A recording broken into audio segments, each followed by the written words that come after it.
Zambia is a beautiful country, but there is an extreme amount of poverty, and people live on less than, $1 a day. Because of economy, a lot of parents are not able to afford to raise children, and usually those kids have no other choice but end up on the streets. Currently, the statistic is that there are probably over 700,000 street kids in Lusaka. So the street kids are forgotten, or it's almost like the garbage, the throwaway, the least of the least.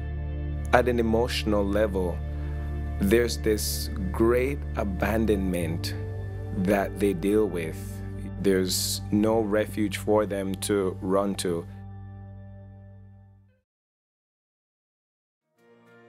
When you approach Kakabalika Home, which is the orphanage for the boys that have come off the street, you arrive at this gate, and when the gate gets pulled back, the first word that would come to my mind is an oasis of the Lord. Just this oasis of love that God raised up, basically like a new family. Kakabalika itself, the word, means a new day has dawned, which is pretty symbolic for the boys. The world as they remember it is completely gone. The old has passed. It really is a place where these children can become everything that God intended for them to be, and they are walking into a completely new day, a new day dawning. Times Square Church had designed these beautiful God is t-shirts that described all of the attributes of who God is. Everyone on their own wrote about the goodness of God and Jesus on the back of those shirts to just reflect their thoughts about who God is. To the Kakabalika boys, God is Father. There were so many times that the boys would say that, He's my Father. The teaching ministry was really a blessing. Our goal was really to see where the kids were at in terms of their reading levels. Their reading abilities were very, very low.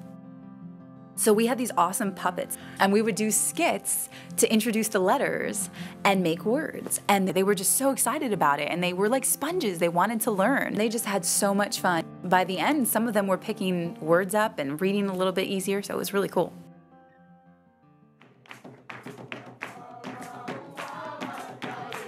They were just passionate when they sang for Christ. So they'd play the drums and sing, and you'd join in with them. They never wanted to stop singing. Like, even just thinking about worship in Zambia, it's like my heart is so full. And just seeing the way that they do it there is like, it touched me so much. They had like a worship service in the house.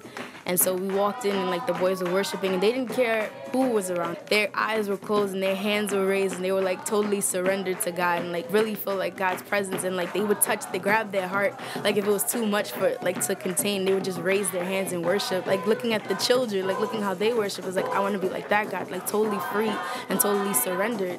And then like even just to hear their stories afterwards, you hear the reasons why they worship.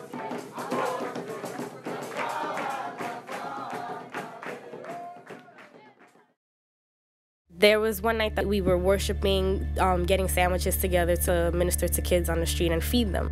We met a boy named Robson. I looked at Robson and I started crying. And I heard God so clear say, sometimes it's only about the one. And that night, all of us, our hearts were like, we can't leave this child here. And we kept asking the pastor, like, can we please take him? It was amazing because we got to take that one boy off the street. When we saw him in the morning, we didn't recognize him. They had given him a bath and fresh clothes. He was happy. He was very tired because he'd been sleeping on the streets, not getting enough rest. He was exhausted. He fell asleep in my arms. It was just a good feeling to know that, like, this is our little brother.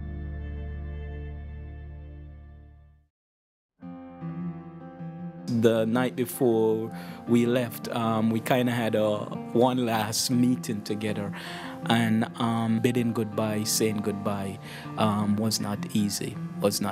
So that night, it was really, oh my gosh, I have to say goodbye to Leonard and Charles and Chembe and Martin and Peter and Jackson, and like, I'm not going to see them again. And that was really hard.